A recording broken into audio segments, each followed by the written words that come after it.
Today, I want to share with you how we manage the mess in our house, how we manage our kids' chores so that I don't lose my mind. So stay tuned. Welcome back to my channel. If you're new here, my name is Sarah and we have 4 kids. They are 10, 8, 6, and 3. Today's video is all about the chores that we have chosen for each of them, depending on their age appropriate chores. I'm going to share with you when we started having them do chores and what that looks like throughout our day and throughout our week. I do have chore charts that you can download. I'll put links to those in the description box below that you can, edit and make work for your family. But today's video is extra exciting because it's actually a collaboration with several other homeschooling moms, and they're going to be able to share with you how they manage chores with their kids. They're going to have different amount of kids from me, different ages than me. So you'll get to see, how a lot of different families manage the chores in their house. And so maybe you like some of what I share, but then you go and check out another video and can pull tips from them, maybe mesh the systems together, pull a little from each, or just find one that fits exactly perfectly for you. So hopefully we're giving you guys enough variety today to find something that you feel like is going to work great for your household. So I'll leave a link to that playlist below, and I'll also put up a link to it at the end of the video for you to click on, and you can watch those next. First things first, let's talk about why we have our kids do chores. I think this is really important because obviously we need to feel invested in order to make the system work and follow through with it. So one of my big reasons for having our kids do chores is for their sake. I want them to grow up and be independent, self-reliant, capable human beings. I want them to be helpful people. I want them to have self-ownership and self-responsibility and good time management skills and those kinds of things. I want them to be able to manage their house when they get older as well. But I feel like even though these chores will help them learn how to take care of their house one day, teaching them self-responsibility in this way is going to bleed over into so many other areas of their life. And it's just so important to impress upon them that if you make a mess, you're responsible to clean it up and that you are a part of this family unit. And so we all contribute to make this household thrive. It's not just mom and dad doing everything for you. You're not going to get free handouts when you get older, or you shouldn't expect it, rather. And so we want them to have that mindset that they're going to be the ones that need to take charge and do things and take care of their things. Part of taking care of our house is showing that we have gratitude for our house and the things in it. And so just teaching them those things along the way, I feel like goes a long way and in all different areas of their life. So that's number one. Number two is pretty obvious. It helps mama out big time, right? If all the chores were all on us all day, every day, I don't know when we would have time to homeschool or do anything fun, right? We do need their help, especially the more kids that you have, the more messes that you'll have. And so it's great to have more hands on deck to help clean those up. And again, we want them to know that they are a very, very helpful part of this family unit. And that really helps mom a whole lot when they get these chores done. And it just helps our house run smoother. So really, we have been teaching our kids to clean up since the get-go, since 1-year-old. They can pick up their toys after they're done playing with them. It's not anything difficult, but even when they're a toddler, you can make it a game. Okay, now it's the pickup game and we're going to put these things away, and you're just sort of building those skills and the acknowledgement there that, oh, there is something out on the floor that can't stay there all day. We're we're now going to put these away. And so now there's walking space on the floor. You know, those little things are kind of getting in there over the years. And the earlier that you start, you know, when they're really little, they like to help. They look forward to helping us, right? And so if we capitalize on that when they're really young, there will be a little less pushback as they get older in doing other more difficult chores. So let's talk about age-appropriate chores. So by the time that our kids are like 3, we have gotten them to put away silverware. Now, we put away like knives first before handing them the little caddy. But it's actually a great sorting game. And we do it with them for a while and help them out and show them how to do it and make it kind of a game. And then that just grows into a normal part of their routine. They look forward to it when they're that little, and they just do it. And so that's a great place to start them out, is just with the silverware drawer. And then, you know, by the time they're 4, we're having them put away the kid dishes, because all the kid dishes are plastic. They're not breakable. So, and we also have a kid drawer. So this drawer is on the bottom. It's easy to reach, easy to put stuff in. And that makes it very easy for them and for us. So they can easily put away their cups and plates and bowls all in one drawer. And this is also a form of sorting. They're sorting the different types of dishes and they're stacking them.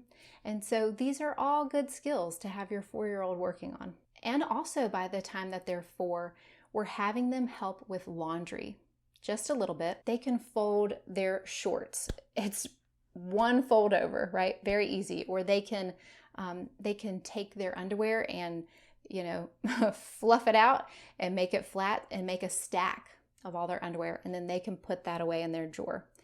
It's not going to be perfect when they're 4 years old. And that's okay. That's not what we're looking for. We're just training. We're just training them. They're learning to be helpful. While we're the ones doing the rest of the laundry, they're just doing a little bit with us. And then as they get older, they can do it on their own. So by the time that our kids are 5, we do actually have them fold all of their own clothes and bath towels. And this does take training. I'm having to sit down with them and show them how to fold shirts. That's the most difficult one, right? But it doesn't take very long. The investment is super worth it because I'm very thankful for their help with the laundry. I don't want to have a mountain of it to do. So I'm so glad when they're able to take over their own laundry. So here's my 6-year-old's chore chart. So let's just kind of go over what we have him do in a day. He's helping unload the dishwasher, wipes the kitchen table once a day. He vacuums the kitchen floor. Those are things that he does every day. So he has 4 chores a day. And then there's one chore every day that changes. One day he is organizing the bikes in the garage or making sure that they're put away and they're not in the way of me parking in there. One day he's cleaning up the backyard, making sure that there's no toys left out there or whatever, and picking up trash if there's any.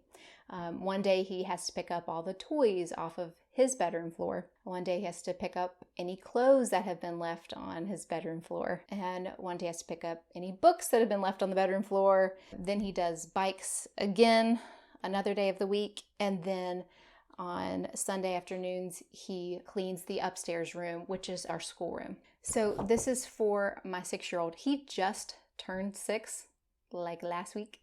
So this is probably going to get updated for him here soon. He can probably upgrade to some more difficult afternoon chores, but this is his list for now. So let me pause there before I go on to what our 8 and our 10-year-old do and explain how we lay out our chores. So my husband came up with this and it's pretty brilliant. We don't just give them a big list to tackle for the day. They don't just have this list that they have to check off at some point before bedtime. It's actually timed out throughout the day. And I don't mean like super specific times, but here, I'll show you. So at the top it says before breakfast. So before they even eat breakfast, they all unload the dishwasher. So I have the dishwasher separated into top, bottom, and silverware, and they each get a different one every day. So that really doesn't take them very long. They can knock it out super fast. And then next it says after lunch. So they just have 2 chores each after lunch. Now, the way that I very easily ensure that these get done is that they can't play their iPad. They can't have their iPad time until they get their afternoon chores done. Super easy motivator. I don't really have to manage much because they're very motivated to get that done. So they just have 2 chores after lunch. One is like a kitchen chore, like to clean up after lunch, and the other one is just something else in the house. Lastly, we have after supper. So they all have a kitchen chore to get done after we eat dinner. And we all just kind of hop up after dinner and get that done together as a family. And so that's pretty easy to manage them getting done as well. So I really like this setup where it's chunked up throughout the day. This is an easy way to lay it out, and it's modeling for them time management. So they can start to understand like it's important to be doing little steps of tidying all throughout the day in order to keep the house clean. Let's talk about my 8 and 10-year-olds' chores. They pretty much have the same chores throughout the week. They're just on different days. Here's both of their charts, but I'll just show you one. So they each have a different section of the dishwasher to unload in the morning. And then after lunch, there's only 2 chores that I've flip-flopped between for the 2 of them for their like kitchen lunch chore. And that's loading the dishwasher and vacuuming the kitchen floor. So they do one of those every other day. And then after that, they do have a different chore every day of the week. I've got clean backyard,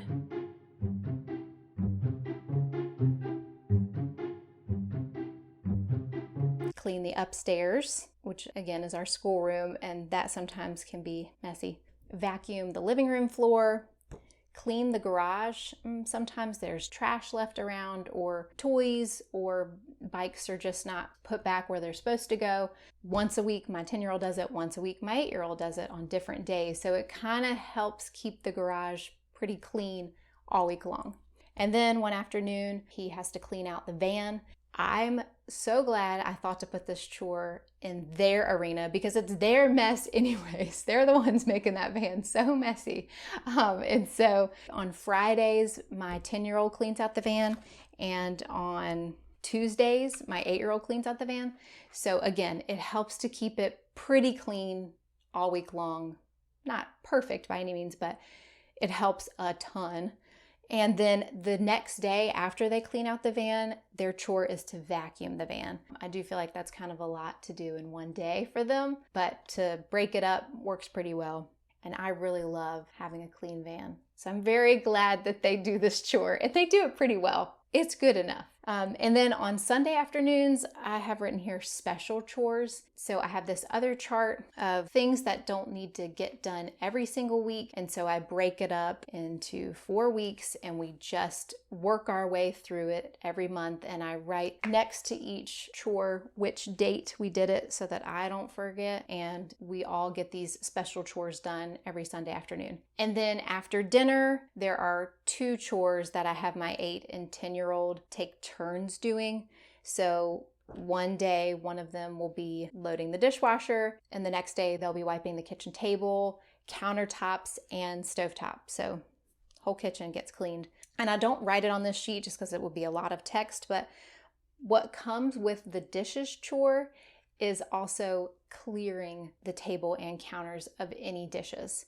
And then what comes along with the wiping chore is clearing the table and counter of anything else, dirty napkins, condiments, whatever else needs to be put away. They can help me put away food into Tupperware that needs to be saved in the fridge, stuff like that. So a little bit more to those chores than what's written on here, but they know that. I've explained that to them. Okay, so those are the different kinds of chores that we have our different age kids manage throughout the week. You certainly could just print something out and put it on the fridge. You don't have to laminate it. I realize this is a little extra, but I do love my laminator and love how this turned out. So if you have a laminator, it is pretty fun because, what happens to paper on the fridge is they touch it or it gets messed with, and, sometimes there's like food smudges or it gets all crinkled and messy looking. So I like to have the clean look of the laminated chore chart because it stays on there forever. And then I just took some magnets that have like adhesive on the back and stuck them on here, and that way they stick to my fridge. Pretty simple. And I really liked like customizing their little chore chart, putting something on it that they would like. You know, it's kind of eye-catching and cool for them.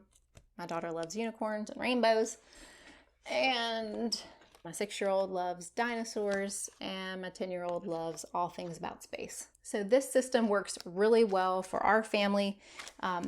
One thing that I want to point out, before you try to implement any kind of new chore system, you need to get your kids on board, or else you're just going to get a lot of pushback, a lot of complaining. So, you know, maybe a few days before you're trying to implement this thing, sit down with your kids, go over it with them, talk to them about it. You want to get their buy-in. So like really puff them up and explain to them, this is your role in the house. It's super important. Not just like, you made a mess, so you better clean it up. You know, we want to empower them and make them feel good about how they are helping the whole household. They're helping us not have as much on our plate for us to have to take care of, which frees us up some. And then it also just helps the whole house to be tidy throughout the day and helps everybody out. You know, you might be cleaning up a mess that you didn't make, and that's okay. We're all here to help each other out, to help keep this house running smoothly, to help take care of this house, and you play a very important role in that. And, you know, explain to them that you're super thankful for their helpfulness and proud of them for being able to do these things and do them well, and that learning this work ethic is going to help them be successful in life and in whatever future jobs they want to get and want to do. So hopefully that can help get their buy-in. They know what their role is, why it's important, and hopefully that'll help them care more about getting these things done. You probably will have to reiterate those things to them over and over and over for a while, but eventually it should become part of their normal daily routine, and you won't get so much pushback. So hopefully that's helpful to you. Again, don't forget to check out the playlist that I'm going to put a link to below and put up on the screen. And you can go see what other moms do in their homes and with their different age kids, and tell them that Sarah sent you. But again, thank you so much for joining me today, and I will catch you in the next video. Bye.